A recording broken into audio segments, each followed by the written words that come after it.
Zdravo, Rade, how's everything? And about all is going well here in Japan. Sounds good. Dobre dojde. Thank you so much for your time today. Hoş It's a pleasure to be on this podcast. Y- your pronunciation, even in Turkish, is so good. Oh my gosh. I studied Turkish back in high school. I was about like a B2 level, if we have to quantify my level. Would Um, that be like an N3 in Japanese, or I is guess that it would be like an N4, N3 level, okay? I guess. Yeah, because again, there's the European system for measuring languages, and there's the Japanese level hmm system of measuring language. I guess that would be the equivalent. hmm Mhm. Nice.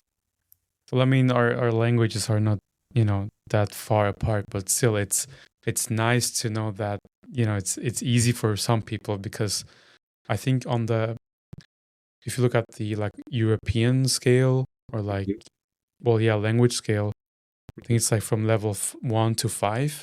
Five being, one being like English and stuff, and then five being like Arabic and Chinese. And I think Turkish is like level 4 or something. So, Yeah, yeah, good Japanese for should you. be Japanese should be around there too. I think so. Yeah. Well, Rade, thank you so much. I had a blast looking at stalking you at LinkedIn and, going through your posts and stuff. So, Mhm, mhm. tell me about your background because the only thing that I could find out was your uh, Hokkaido experience, your 2 degrees in biology and environmental biology. Is that correct? Yes, specifically is environmental microbiology. But yeah, environmental biology is correct. Okay, microbiology. I'm also taking notes here for myself. So, okay, and then I know you're one of the few foreign people who did the proper driver's license exam, Yes. and then Yes. you also have a drone license. Yes, which you also did properly, but that's a less common thing. That is insane. I would say it's a pretty rare thing because yeah, I know it's pretty hard to get one, and Japan is pretty strict on drone usage. But we can Yes, they talk are. more about that. Yeah, it's very strict, but we can talk about that a little later on. Yeah, so tell me about your background. So you were born and raised where, and how did you come to Japan? What's your story? So yeah, so my full name is Radovan Kostadinov. I was born and raised in North Macedonia, which is very close to Turkey, as you know. My first 18, I guess 18, 19 years, I grew up in Strumica, which is my hometown. I studied elementary and high school there. There's no middle school where I'm from, so I went to the same school, which I call elementary, for 8 years, and then I did 4 years of high school, and then I graduated 2018. And during my time in during my time in high school, I wanted to study abroad. Since even a young kid, since I was even in kindergarten, I was very fascinated with the world outside of my country through media I consumed, through cartoons, television, even the internet. YouTube was kind of my main source of getting to know more about the world and what's happening in the world in terms of science, in terms of, I guess, just general news in general, and just everything that just was happening outside of my country was so interesting to me that since I can even remember, I have been studying English my entire life to the point where I'm better at it than my own native language.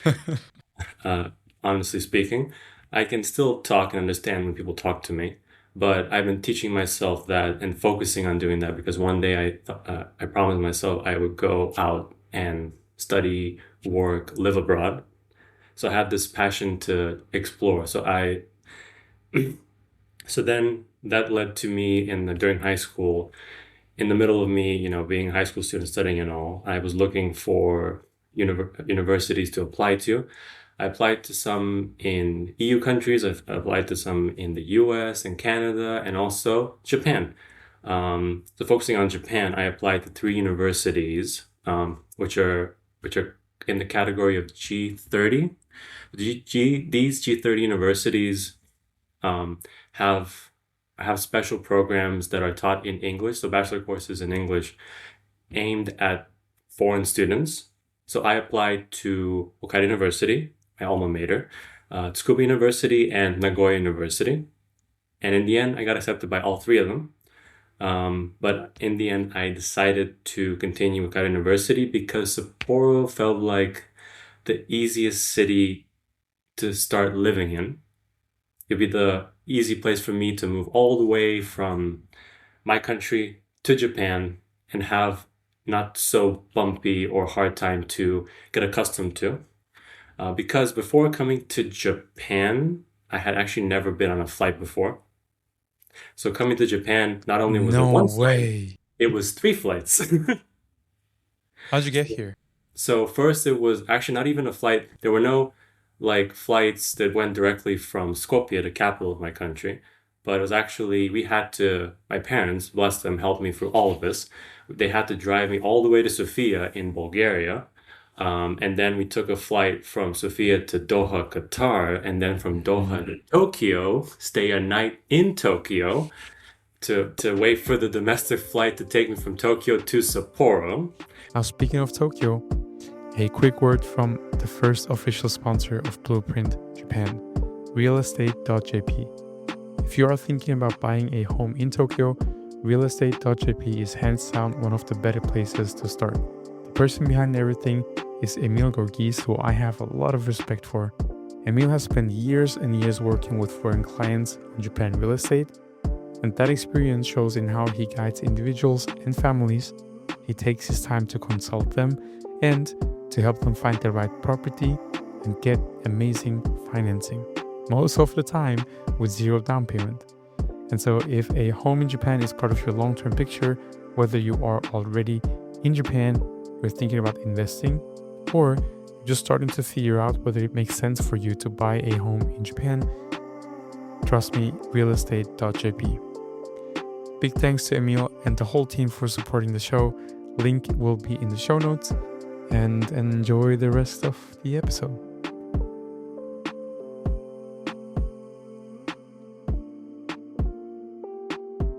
Which took 1.5 days, and eventually I got there.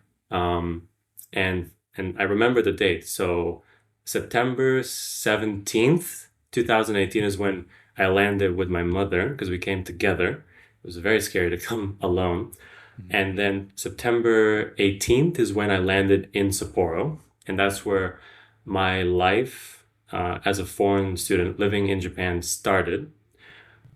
And yeah, so about my study specifically. So yeah, I had my dream come true. Like I was able to be like, wow, I'm going to study in Japan and I'm going to live in Japan. I'm going to study in English. My passion is biology. I wanted to study in Japan because you can tell on this video, I have an Evangelion shirt. So I'm a big fan of anime. And I have been a fan of Japanese culture ever since, I guess maybe 11, 12, because I found origami. I used to do that a lot as a hobby before high school. I love anime. I watch a lot of YouTube videos about Japan, even to this day, just learning more about recent trends, recent events, just being in touch and keeping up to date with what's going on. And yeah, in high school, like I thought myself, the best case scenario for this search for what to do after high school would be to find a way to study in English in Japan. And here we are. I arrived in 2018 in September, and I started Hokkaido University's Department of Science in the Integrated Science Program, or ISP. So everybody in that program is a foreign student. There are no Japanese students. And we get to study either biology, chemistry, or physics. We choose one of those 3 subjects. I went with biology. And then you have the choice after 3 to 5 or 4 years. You have the choice either to, do your master's somewhere else or do the master's through I guess the same program. But the thing is, because I did 4 and not 3.5, I couldn't continue the same way. So I had to actually find a different way to continue, and I wanted to stay Fortunately, I was able to find the lab I was in. My professor was able to recommend me for a MEC scholarship, Mhm. which I got. I was crying when I got the scholarship because actually the notification was late. But I got it, and I continued with my master's studying in the same lab, but I had to transfer from the science department to the Graduate School of Environmental Sciences at my university. So technically, I did have to do like an entrance exam. I have to do jukem, but of course, again in English. Mhm. And that's where I guess the more, like you said, the crazier parts of my studies are happening. So my bachelor's was between 2018 and 2022. That means, yeah, I was in Japan. I've been in Japan. I was in Japan even before COVID happened. So I've been here. Mhm. I was here during the whole COVID thing. Since 2020 until I guess late 2022, 2023, that's when it stopped, or when the COVID restrictions stopped and foreigners were allowed to come back into the country. Mhm. Um, and then 2022, but before I go into the masters, any other things that happened during bachelor's? I'm trying to remember because there's a lot of stuff. It's been a Um, while. Yeah, it's been a lot yeah, of things it's been happening a while. since. Yeah, a lot of stuff. I joined a startup from one of my lab mates called Float Meal Japan. Uh, Mhm. just to simply describe it, it's a startup trying to grow a aquatic plant called duckweed as a source of sustainable protein. I did that while doing my research, which was just trying to see if lactic acid bacteria, the things that make milk sour, Mhm. if they can be grown with duckweed and also benefit the duckweed. That's the gist of my research. So doing those two things at the same time, and then during moving on to my master's, I wanted to get more serious about studying Japanese. So I How did was the your how was your Japanese at that point? So at that point, going from bachelor's to master's, my Japanese, I would say was like an N4. Okay, so pretty much beginner level-ish. Beginner I level mean, because I've heard this mentioned before watching other videos about like learning Japanese or just learning languages in general. There's like two Mhm. curves a person hits when they're Mhm. learning a language. First is the curve of trying to get used to the whole language itself. Going from Cyrillic and Latin letters to kanji, hiragana, katakana is a big curve, very big hill to climb. So I went through that in the first 3 to 4 years, and I'm like, okay, now I have to seriously sit down and study this language and use this basis that I have, this foundation that I have of the language to learn. And I started with N3, which thank God I passed in the first try. Mhm. And then 2023, still doing all my research and all my startup stuff, I started to try to connect more with other Japanese people or just professionals for LinkedIn and for networking events. And then 2023, I decided to step it up and do N2, and I did Mhm. it again on the first try. And then 2024 hits, and then actually, no, even before 2024 and before I got my result, is when the aforementioned driver's license happened. So I got my N3, but thing is, still, I wasn't that confident, and my wife, my girlfriend at the time, recommended take I take the Japanese driver's license course. I go through the Mhm. whole process because I don't have a driver's license from my country. I had never driven a car before coming to Japan, um, and she recommended a method called gashukumenkyo, which Mhm. means it's like basically Japanese driving cram school where you stay at a driving school. They provide apartments. That's where you stay, and either do a you either do take courses like for a manual license or an automatic license. I Which one did it did you for the take? I did manual, Mhm. and I never want to drive manual ever again because of it. Yeah. So that took 16 days, so 2 weeks and 2 days. My sensei, bless him, he let me off for a month to do this insane thing of trying to get my get my driver's license. By actually, I wasn't even doing this in Hokkaido. I was doing this in Kanagawa, where I live now, because I wanted to do the written test. You can do this. You can do the written test at some schools in English. Doesn't have to be in Japanese. Mhm. But of course, all the instructions, all of the lectures and the books, it's all in Japanese. All of your driving instructors, they're all Japanese people. So you So have you have to be able to read Japanese as well. yes, you do get for an extra price, for extra cost, you do get an English textbook. But of course, with the course you pay for, you get a Japanese textbook. So I was Hmm. studying both of them, both in Japanese and English at the same time, going for this course. And because this was like I was living driving, living and driving every day for 16 days. Um, and yeah, I was able to because for this driving course, and let me go in more in detail about that, Yeah, please. is Yeah. that you need to for how the process works is that first you need to pass the provisional driver's license, and then you can move on to actually doing all of the training and learning everything for the actual driver's license because at the school you're given 3 out of the 4 tests you need to get a driver's license. So you have a driving test and a written test for the provisional license, which you pass. Then you move on to the driving and the written test for the actual driver's license. You cannot do the final written test at the school in my case because it all depends on where your address is. So my address was in Sapporo, Hokkaido. That means Mhm. I pass the 2 driving tests and the written one and the provisional written test there. And then I have to go back to Sapporo and go to the police office, the designated police station at Sapporo to do the final written test. So, Okay, and so that so test, oh, one last thing, that test, I took it in English because the passing rate is at least, you have to get 90% of the questions right in order to pass the written test. oh my God. Yeah, sorry to cut you off. No, no, it's amazing. So how many tests in total did you have? So we did get practice tests. I even tried doing a practice test on my own with like the provided mondai shoot, like a collection of Hmm. questions. I tried doing 100, or I tried doing 50 in Japanese. I got 70 to 80% in Japanese, which is still not bad, but not passing, right? So I'm like, okay, thank God I chose to do it in English in the written. So I did like the provisional written test, the provisional driving test. I did maybe 3 practice tests for the provisional and for the actual thing, and one more extra practice written one. So that means I think I did like what about 10 tests in total just to get my driver's Oh license. my God. How much money did you end up spending?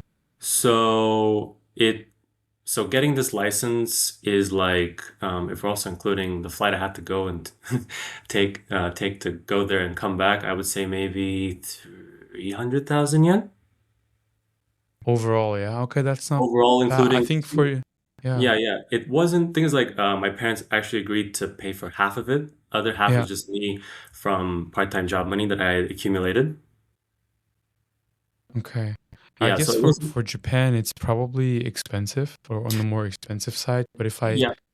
like compare the costs to my license in Switzerland when I got it, Hmm. was maybe like I think around the same. I think I've spent because you have to. I mean, I can only compare it to Switzerland. I don't have Hmm. experience in Hmm. taking the Hmm. test in Japan. I was Hmm. one of the lucky ones to just go to the driver's center and then wait for 4 hours, and then they Hmm. just converted it into a Japanese one, which is called I think Gaimen Kirikae, right? Okay, okay, But okay. it's so one lesson on average is like 100 francs, which is Hmm. like right now with the course is like Niman Okay. per less. So per 45, 50 minutes, it's like Niman yen. Mm, And mm, you should take like 10 lessons just on mm, paper. mm, But man, I started driving cars when I was like 12 in Turkey. Like when I went to visit my grandma and grandpa, you know. It's common back Um here. yeah, yeah, it is, especially like in the Balkan countries. Mhm, mhm. Pretty common. You start to drive a tractor, like on the field. So I know. The thing is, truck.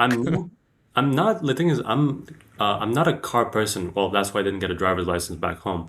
Yeah. I'm not a car person. Thing is, getting around where I'm from, you still need a car. But the thing is, I'm not into cars. I was a big fan of public transport, seeing it as I saw it on YouTube and everything. I'm like, wow, this is amazing. I don't Mhm. have to get a car. And also doing the driver's license was kind of a way for me to build confidence, not just in my Japanese, but also in myself because I don't like driving, but I'm not scared of it anymore. I used to be Mhm. scared of it. But that helped me build confidence in both my Japanese and in my own abilities Mhm. because I had prepared like an extra 6 day like grace period or extra 6 days just in case like we talked about me like passing like I said I pass everything as scheduled. But if like what happens if you don't pass one certain test? What happens then? Well, if you fail one of the tests, you have to stay for an extra 2 days at the driving school for in order to like study, brush up, and then try to pass the test again. And I gave Mhm. myself an extra 6 days because that was the so after 6 days, so the driving school plus the 6 days would be how much time I have until my flight back to Sapporo. But in the end, I didn't use any of them, which I was so Mhm. happy about. I could just relax after I finished. Yeah, nice.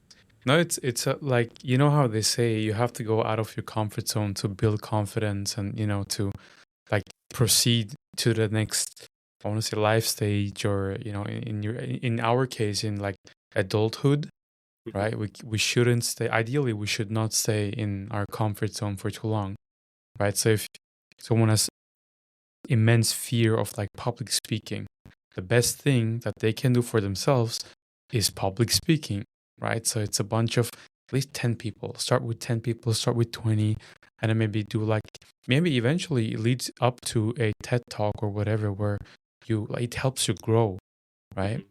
So yeah, super interesting. I have a couple of questions, Rade. So, Mhm. um, growing up, did you have any like multicultural, like international friends? No. So your only exposure was YouTube and the news and the media. Yeah. I was actually desperate for international friends. Mm-hmm. Like I really wanted to the Mm-hmm. point where some people might take offense to this, the point where like I was looking for friends who were people from my own country who would talk to me only in English. I did Mm-hmm. find some of those eventually, but it was very hard to do. And even the rare moments actually where I got to travel and go to other places outside of my country, I was always so fascinated by everything and try to make friends with people there. But again, I used to be more shy. And Mm-hmm. even though I wanted to make friends, it was hard to make that first step. But I guess coming to Japan, my dream was became true like in dividends because Mm-hmm. everyone around me is from a country like that's not my own. Yep. Yeah. So I didn't Yeah. have any international friends. I had just everybody was just from my country and yeah. So I didn't have international friends growing up. Yeah. How did you overcome that fear, that like first flight ever out Mm. of Northern Macedonia and out of Skopje? And because I can imagine, because for me, for example, I'm by nature I'm pretty extrovert. I love like going somewhere and like talking to random people, strangers, which is weird in its own way, but that just it's natural to me. I like it, right? So I'm excited when I go somewhere that I don't know, right? And I don't have that fear. So I'm curious, how did you overcome that? How can other people overcome that fear? So the thing is, I was a shy kid, but over time I became less shy, became more extroverted. Hmm. If you ask my wife or ask any of my friends, they'll say that Rade is a complete extrovert.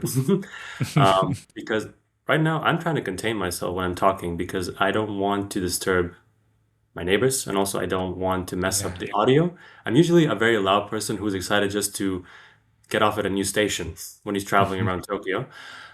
So for me, when I took that first flight to Japan, I wasn't overcome. Well, I was overcome with a little bit of sadness because like, oh, I'm going away from home for I don't know how long. So far, it's about 8 years.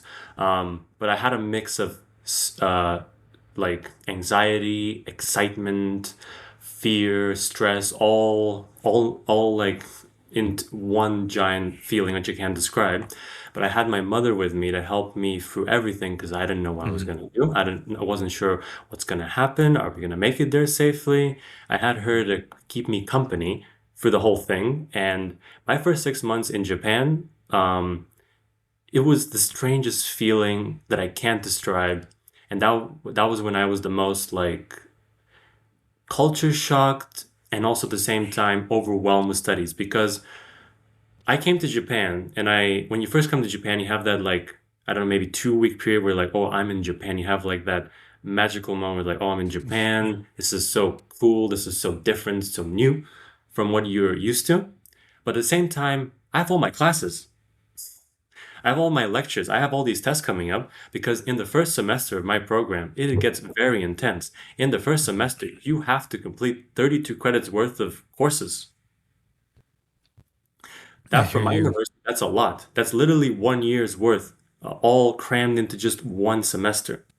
Mhm. So I did get very depressed and sad, but the thing is, I was able to overcome it because I had good people that were able to help me and I guess also tutor me in some of the subjects that I wasn't great at because in the first semester, I said that I chose biology, but before you choose biology for the rest of the 3 to 3.5 years of the bachelor's course, you have to study biology, chemistry, and physics and math, Mhm. and then you can choose either to move on with biology, chemistry, or physics. So that first semester um, kind of like shaped how I guess looked at Japan, but then as after I finished that grueling first semester, I moved on to do more social stuff because I did not have enough time. I even signed up for like, oh, I'm gonna do a Japanese student thing. I'm gonna join a Bukatsu. I'm gonna join a club, and I joined the shogi club. Mhm. But in the end, because I was so overwhelmed with studies, I didn't go there a single time, even though I paid the membership fee. Yeah. So, so Yeah. it was a lot of like me just the thing is like for me what helped me get through is because I chose to be here, so I'm gonna Mhm. make sure I at least pass my courses and get through this so I can have more free time later on. That's what we were told, which I did because I chose this and I'm not gonna give up that easily because I'm a very stubborn, resilient, endure a lot of things. And I just kept on going, and I'm so glad that I did because I would have regretted if I just quit after the first semester or even in the middle of it. Mm. I hear you. Our curriculum in Zurich, at least at university, that was pretty tough too. So um, it took me 6 semesters for my bachelor's, which is normal. But then the master's I did in 1.5. So that was like a lot of credits, over 30 credits. I think my last semester, because I messed up one course in my second last semester in my bachelor's, I had 49 credits. Mhm, So that was like, I don't know, I was even working at the casino at that time, so night shifts, mhm. and I had another part-time job. And so, yeah, I know exactly what you mean with like no time for nothing else. You think you have, but you don't really have time for anything else. And it's overwhelming. But the moment you realize that, this is what you have to do now, this is what needs to be done, you will eventually like get there and you will be able to do it and write your thesis and take your exams and overcome your fear. um so yeah, super interesting, man. Have you been Yes. home since? I have been home, let's see, a couple of times. So I went back in Okay. 2019. Um, that was after my grueling first semester, where like I wanted to go back home. Like you should have seen my parents' reaction when I came back home. Like they saw me. I looked very emaciated. I Mhm. looked very stressed, and they were considering just taking me out of the course, like bringing me back home because I looked so much worse than when I left 6 months Yeah. ago. I also went. I also went back in 20. I think 2020. I went back in 2020 in February, right before the pandemic happened, and I actually had to cancel the flight I had scheduled before to come back to Sapporo for an earlier flight because There was only one flight left before the airports in my country were all grounded. And I arrived in Haneda in March, and I have never seen Haneda that empty in my life. There was no one in the terminal in Haneda Airport in March 2020. Because I was in the international flight arrivals. And then I came back, and then I was in Japan until April, March 2022, because there's another thing. I cannot renew my passport in my embassy in Tokyo. Why is that? I have to do it. I have to go back home just to renew my passport. And this was 2022. If you did the math, this is the year where I was supposed to graduate from my bachelor's. So in the middle of the pandemic, I had to go back home to renew my passport and hope that I can be let back in the country, because we didn't know what was happening then. The policies and everything were changing all the time, because foreigners, like foreign people with foreign passports, could not enter Japan yet, because this happened in October 2022. So I went back home. Again, my sensei left me because it was an emergency, because my passport would expire before I even would have time to write my thesis. So I went back in March and April, got my passport renewed, and then my flight going back to Japan got canceled all of a sudden. And then it gave me an extra week or two to spend with my family, so it was fine. And also my sensei was also fine with it.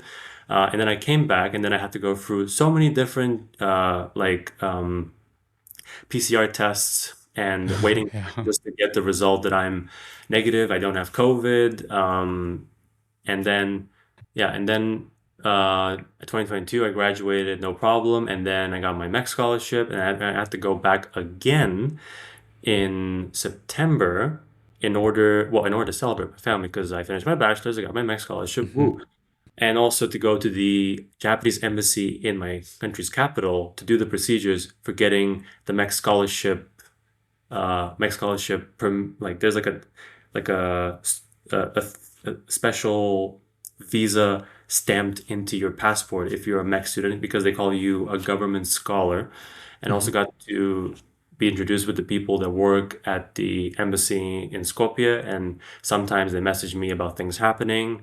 They actually messaged me a couple of months ago telling me there's actually somebody else from my country going to my university who's going to start studying there from October, which I'm happy about. It's not my course. She's going to study master's from October.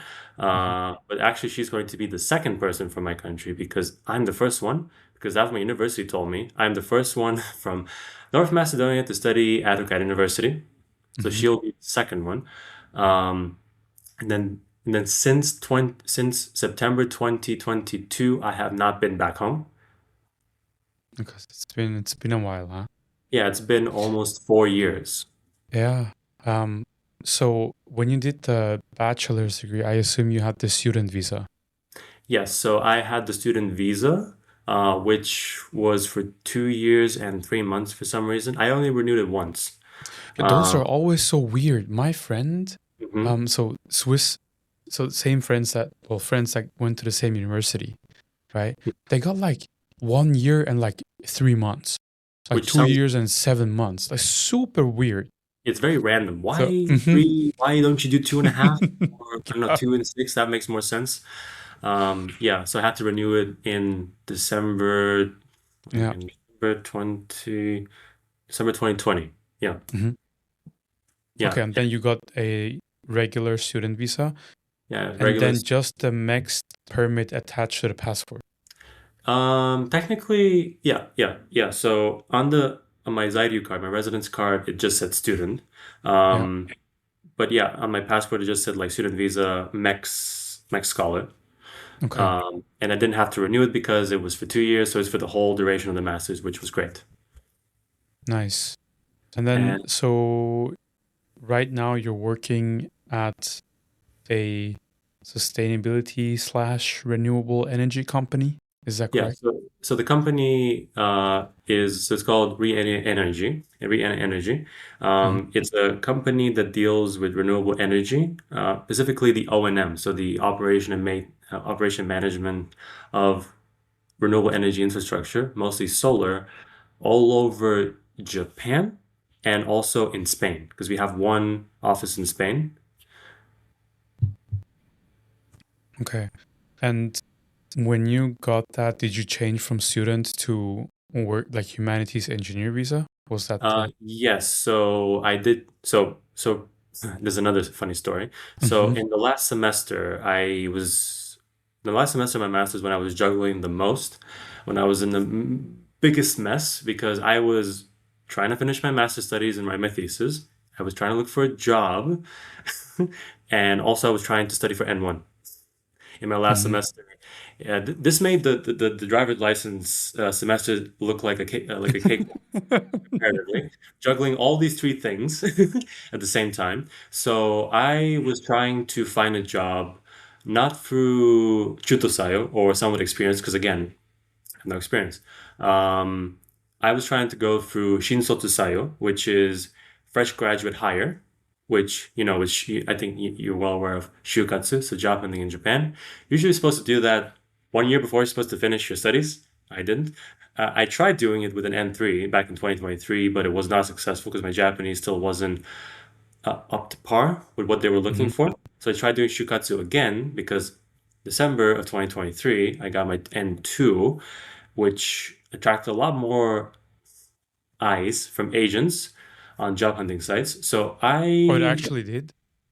yeah, actually did. Like, it was very interesting how the number of like messages I got from, so this is how many messages I got from having N3 on my profile to this with an N2. So it Wow. was a clear jump in recruiters paying more attention to my profile just because I changed from N3 to N2. Okay. Um, because I'm actually not aware of Shukatsu because I Mhm. didn't have to do job hunting in Mhm. Japan. So Well, like all of that is new to me. I don't even know like how exactly that works.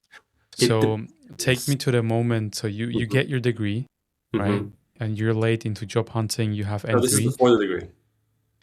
Yeah, yeah. So just before getting the Mhm. degree. So Mhm. how is that? What did it look like for you? So, how Shūkatsu, well, what I meant was that I think you're aware of the word Shūkatsu. Mm. So how it works is that usually, like in Japan, they usually have like job fairs in person, but because yeah, I did not have time to do that. We live in the digital age, so there's many Mm. job hunting sites. Like, I'm not going to name them, but there's many job hunting sites. But there's also LinkedIn. So I chose a one called OfferBox, which you make your own profile and agents come to you and message you about job offers. That's what I said, that I got more offers with having an N2 in my profile than an N3. So what in my case is that I would get offers from many different, like for different companies. And when you get an offer, you message them and you arrange a menda or an interview with either a representative of the company or a recruiter that the company hires to look for employees. So my company found for a recruit. I found my company through a recruiter, and I first talked with the recruiter, and then we had an interview, and then they thought I was a good fit, and then we moved on to. So this was ichiji. So this was a mendan. Then we move on to mensetsu, which is interview. So you have depending on the company, you can have either two, three, some companies even have up to 10 interviews before you actually get the final offer. In this case, my company had three. So we had Ichiji Mensetsu, Ni Mensetsu, and Saishu Mensetsu. So the first, second, and the last interview. So going through different people in the company, through HR and the divisions that were interested in me, because I was interested in either Kaigai Jigyo Honbu, which is the foreign department, or O&M Honbu, which is the O&M division. So I passed the first two interviews. This lasted for like 3 months. So in the first month, I found the company, second company going for different interviews. And then the third month is when I actually went to the Saishu senko, which is our final selection, with the saishu mensetsu, the final interview. And the company actually, not just my company, this is very common for many companies that are hiring fresh graduates, they actually paid for my transportation to get to Tokyo from Sapporo. So they paid for my flight to Tokyo and back to Sapporo. Nice. And even the trains that I had to use as well. They were also willing to pay for a hotel, but I told them I had somewhere to stay. So I saved them some money. And then for the final interview, I actually met with the shacho, with the president of the company. So it depends from company to company, but I met with him. But also, they didn't tell me this. They actually, after I finished with that interview with the shacho, I actually, they wanted to, the heads of the two departments I was interested in, actually wanted to have separate interviews with me after that interview. Oh, A good wow. thing I left. Actually, I was trying to make sure I had time just in case anything happens. I booked my flight much later in that day because my interview was in the morning, so my flight was in the evening.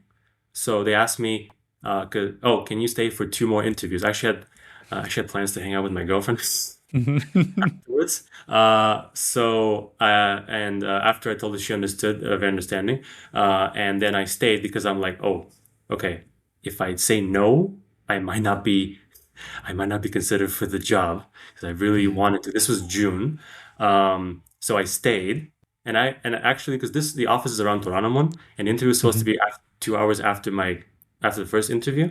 I'm like, well, there's a Starbucks close by. I'll just go to Starbucks for like 2 hours, and I just stayed there in my suit and everything, just waiting for the two other interviews. And even before I started to finish the second interview, I already got my acceptance letter. On the day there, What? yes, I got my acceptance letter even before I had the interview with the second person, or should I say the third person total. Yeah, they gave me my naiteisho, which is the acceptance letter. They gave it to me there before I even finished. Of course, I was a shock to see. I was like, wait, what? I'm hired? Mhm. Yeah, I'm hired. And then I had the interview with the other person, which went well. And in the end, I decided to go with the O&M division because I felt like I could learn a lot more there. But man, that train ride back to Haneda Airport, I took the metro, I forgot what it was called, the metro that goes directly from to Haneda Airport. I was crying in that train. There's I don't know, the Asakusa line or the KQ line, I think. No. It was it's Oh, the the one. Rinkai something. No, The not that the one. blue one. It's a blue. I call it. It like I should remember this. I was crying here. It's like it's the monorail. It's the monorail. A monorail. Yeah, monorail, of course. Because this my company is close to Shimbashi, so I could go directly from Shimbashi to Haneda Airport with the monorail. Yeah, you're right. It I goes was directly to the crying. check-in counters. Yeah. So I was crying all the way back, but it was tears of joy. So I got my acceptance, which means I finished one of the things I set out for in this mess, which was Mhm. to get a job. I got a job, and they could accept me to start working from October 1st, not April 1st the next year. And then I move on to the next thing, finish my thesis. And every day after I came back from that interview, I had a goal, write 1,000 words every day and finish this thesis in 2 weeks. Mhm. I was going for 25 pages. In the end, it was over 50 pages long. Mhm. I wrote my thesis, and also, okay, I did my final thesis and defense, job done. And then the final thing was JLPT N1. Unfortunately, I didn't pass. And it was actually at my university, but this was the thing where I'm like, okay, if I don't pass this now, it's fine because I got the job with my current Japanese. I got my master's degree. That's all fine. So even after ending, yeah. So I finished all my university things. Okay, job done, university done, JLPT. I'll take care of that next time, another time. So now the next thing is actually changing from student to shakaijin, from student to worker. So I found the apartment, which is different from where I'm living now, but I had to find somewhere because I didn't have much time left. And also, I didn't have to worry about the visa procedures because my company actually Mhm. was willing to hire a lawyer to Mhm. take care of all of my visa procedures. I don't know if this is common for all companies. I guess it depends on the company's experience. I guess my company didn't have much experience with that.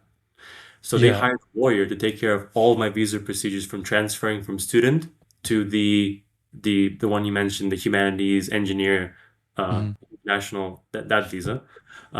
So the lawyer took care of everything. All I had to do was just keep having back and forth between the lawyer and my company's HR and Hmm. making sure I give them all the documents they need for preparing the documents for the immigration bureau to check. And meanwhile, I was busy trying to move my whole life from Sapporo to Tokyo. And then when I move and everything, it was sad leaving Sapporo because I lived there for 6 years. It feels like my second home even to this day. I Hmm. moved, and then in September, I had to. So this is like the interesting part about like how did it happen where I changed my student into a working visa. So I had to change two things at the same time. I changed my address and I'm changing my visa status. So Hmm. which comes first? So the thing is, this is the funny thing, is you have to kind of technically do both at the same time. Because I had to take all my documents from the lawyer with my current residence card to the immigration. Hmm. Then they will send the residence card and the documents to Sapporo. And then, actually, wait, let me just try to remember. No, first I had to go to the ward office in the ward I moved in Tokyo to have them change the address from the Sapporo address to my new Tokyo address. And then you take the residence card, my student residence card, to immigration for them to change it with the new address to a new status because you can't change two at the same time. You have to change one at a time. So first you have to change the address in my case, and then change the status from student to worker. And I Hmm. got my residence card, my new residence card, exactly on the 30th of September, right before I started working. Yeah. And my lawyer, I guess the lawyer my company hired, applied for me to get 3 years. And I got my residence card back. It said 5 years. That is nice. It's yeah, so for the listeners, so usually how it happens is most of the time companies have an HR department that take care of the visa application procedure. Now with smaller companies or startups or not so companies that usually don't hire foreigners, Mhm, they don't have that. So mhm, they have mhm, to hire external lawyers or gyosei shoshi to like take care of the whole procedure. You can also do it by yourself. So there was a friend of mine. I think he's around your age, maybe a little bit, maybe like say your age. mhm, He was a student, and then I prepared all the documents for him because he got a job offer at the company he was doing the part-time work at, mhm, but they were not willing to, um, send all the documents to HR or hire a lawyer. So they were like, "Well, please do it yourself." And he was like, "Bro, can you help me?" So we did all the documents together, and he just submitted that by himself to immigration. And I think it took them, I want to say like 6 to 8 weeks, and then he got the change of status of residency from student to the humanities engineer. mhm, And so yeah, but for anyone listening who wants help with that, ask your company if they can help you, because usually they can, they're willing to, but you need to ask, of course, because if you don't ask, most of the time they won't offer that. Um, Now, having said that, I have one question. Did they help you with relocation to Tokyo as well? just How'd you one move point. your stuff from Sapporo? Yeah, please. Yeah, yeah. So first, one correction is that I didn't ask my company to help me with my visa, actually. Hmm. They offered to help me with the visa Hmm. procedures by hiring a lawyer. They asked me, would you like us to do it for you Hmm. or yourself? I'm like, first I was like, Please do it. I wasn't sure. It's like, wait, you're gonna take care of all the visa stuff for me? At first I was hesitant, but I'm like, yeah, we'll hire a lawyer. Oh, you hire a lawyer. Okay, good. Okay, yes. Less weight off my shoulders. Yeah. So they helped me with that. But moving all my stuff from Sapporo to Tokyo was something that I did myself. So they didn't help me with that. But I was more comfortable doing that than doing the visa stuff. Hmm. So again, I was looking for an apartment. Like I was going for all the different sites, different like real estate site, looking here, looking there, trying to stay within a 1 hour commuting distance because 1 hour is like the standard amount of time you commute in Tokyo. I still commute the same amount of time now in where I live. So I just found a location. I did all my procedures for leaving my address in Sapporo with the ward office and all the other utility companies and with my building. I had an inspection, moved all my stuff with Kuroneko Yamato, Hmm. and then I said what day I wanted to be delivered, my stuff to be delivered in Tokyo, and I left for Tokyo. I arrived in Sapporo, did all the documents and everything in Tokyo. My stuff arrived. I tried to set it up, and then actually in the last 2 weeks of September, um, my family from back home actually came to visit me because on the 25th of September, I had my graduation ceremony. So they actually helped me with setting up some of the stuff for my apartment. So that was very sweet of them. But the point was them to like come together and have us like for them to come and visit and see Japan. My sister was also very excited. I have a younger sister. She was also very excited to see Japan as well. She's interested in Japan almost as much as I am. Maybe even less now, because I've just gotten more interested. And I also, yeah, so we got to set up the room together while also doing a little bit of tourism. I was their tour guide. Yes, I prepared an itinerary for them and they enjoyed it, even though I was running on fumes at this point. But them being there helped me just relax and not be so stressed about it because I'm just Yeah. like, oh, I'm going from being a student to a worker. Oh, my family's here. Oh, I'm moving my life to Tokyo. Oh my goodness, there's so many things happening all at once. And then also I got to so I don't know if you know this, but also in Japanese universities, when you graduate, it's traditional for men and women, more women now than men, to wear a hakama or a No, graduation. what is a So hakama? a hakama is a graduation kimono. So it's a kimono Okay. specifically for graduation. Hmm. Graduate from like bachelor's, master's, PhD, whatever, is to celebrate you graduating some form of education past high school.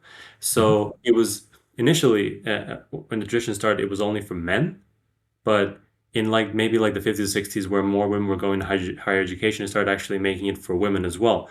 To the point that nowadays I rarely, if ever, see men wearing it, but women wear it all the time Hmm. because it's kind of a symbol of like, oh, I did education and now I'm going to go move on to do either more education or go into the workforce. And I found a kimono rental store in Sapporo that had one my size. Hmm. Because you can't see it, but I'm actually a very tall person. I'm 193 centimeters tall. Oh my gosh, you're tall. Yes, I'm a giant in Japan. That's what I keep telling everybody. I'm a very tall person. Yes, I've hit my head thousands of times. And I still came out with a master's degree. Um, it's a part of life living as a tall person in Japan, but that's a different Okay. story.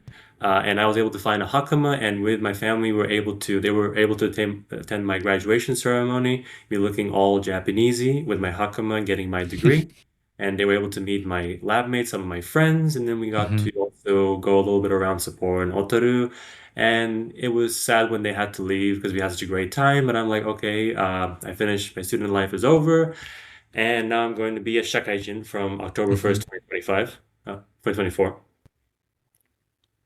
Yeah, so that's how, yeah, it was a big mess trying to change my visa status from student to working visa. Hmm. Mhm. Do you remember how much you paid for Yamato to move all Yeah, of your stuff? for Yamato, it was actually pretty cheap because it was Sapporo and it wasn't a rush. I would say I paid 20 to 30,000 yen. That's insane. To ship all of your stuff to Tokyo? All to Tokyo. So I'm from Sapporo to Tokyo. The thing is, there wasn't that much stuff because I lived in a small student-sized apartment.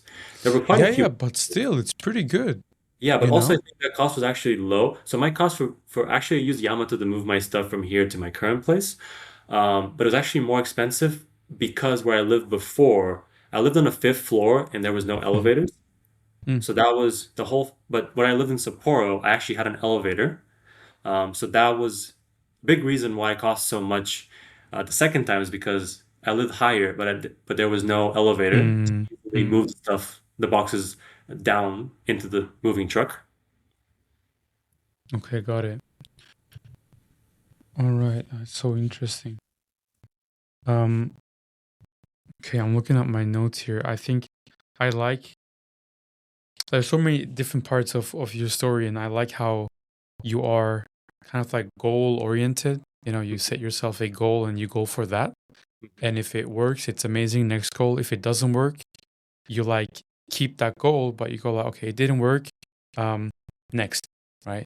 So I'm looking at the timeline here. If I'm not mistaken, you had N3 level Japanese by the so by 2023, So and then you have beginning 2023, yeah. yeah. So end of 2022, beginning 2023, and then within what's that? Less than 2.5 years, you got N1. Yes, I got N1, but barely. So this was actually the time I actually got the N1. It was giri giri. It was like third time's the charm. I got just enough points to get the N1. Because every time I took it, the first time it was a fail, and the second time was actually higher score, but it was a fail. And the Mhm. third time I took it, actually, it was actually, oh, finally, it's a pass.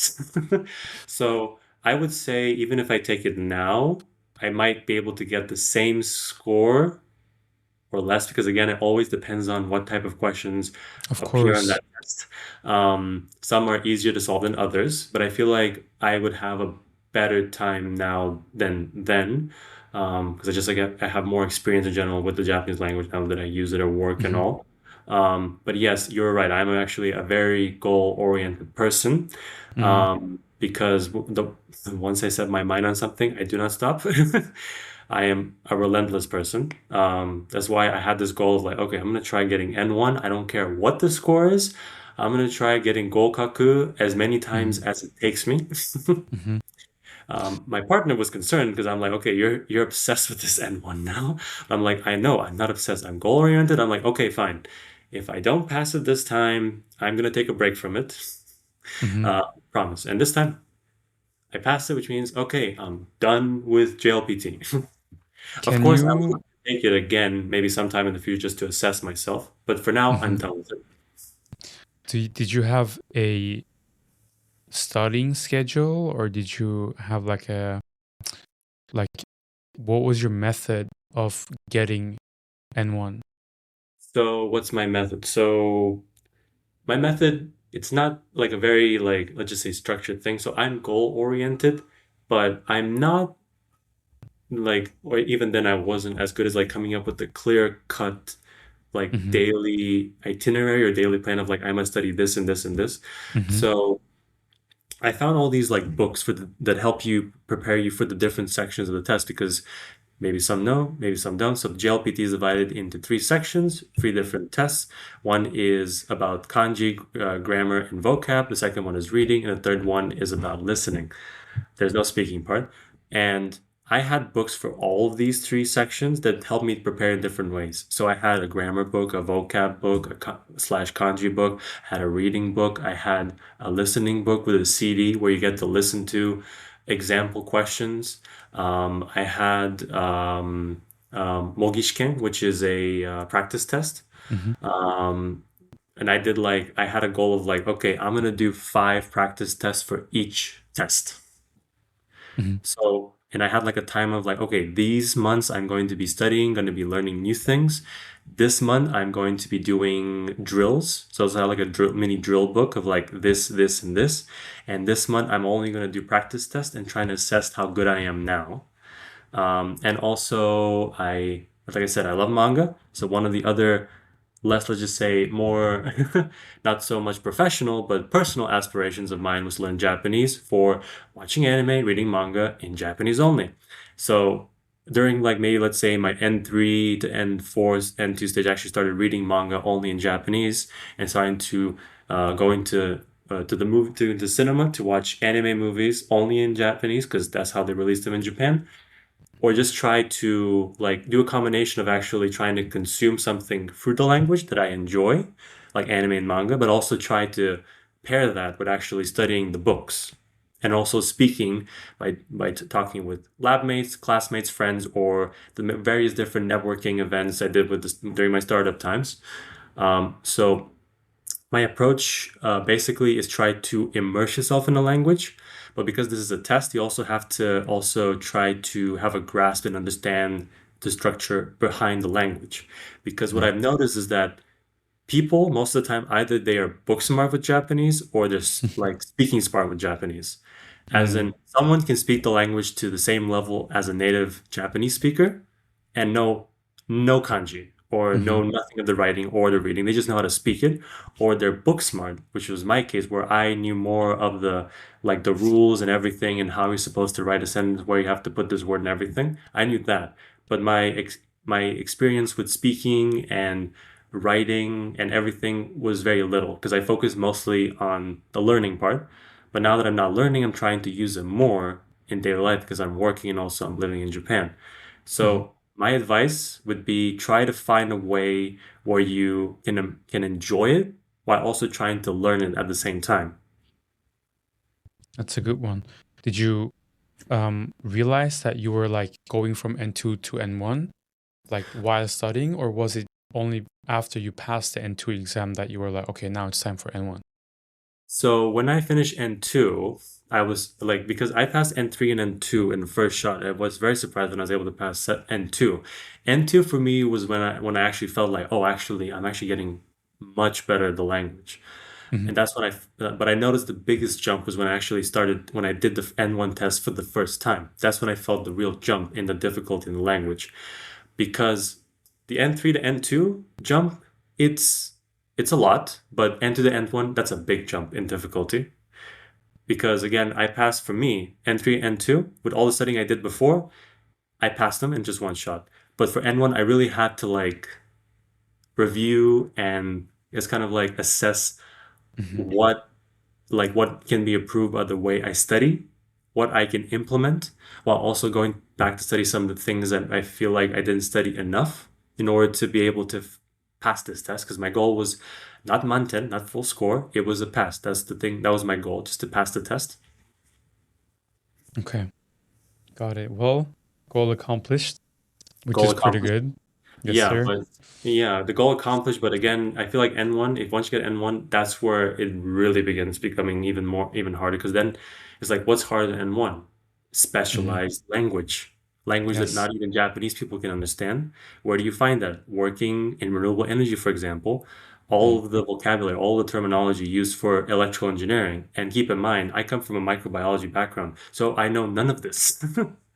So I learned this every day on the spot from all of my colleagues, and they helped me a lot. And I guess that's where we can, I guess, maybe move on to the other license, the drone pilot license, or Yeah, this. tell me about that, Rade. So you, again, the only thing that I know is operating a drone in Japan Mhm, is one, illegal if you don't have the permit, and two, mhm. it's really hard to get a permit. What up, guys? Thank you so much for listening until now. Because of the density of information that Rade is blessing us with, I decided to split this episode in two halves. And so the first half is more interesting for students and more newcomers to Japan. And the second half, which is going to be published in the next half of August, will cover his drone license and what he is doing here in Japan. Now, if you're curious about his journey, feel free to reach out to him. Feel free to reach out to myself, and I'll connect you guys. And I'll see you in part 2. Take it easy, stay hydrated, take it slow. Peace.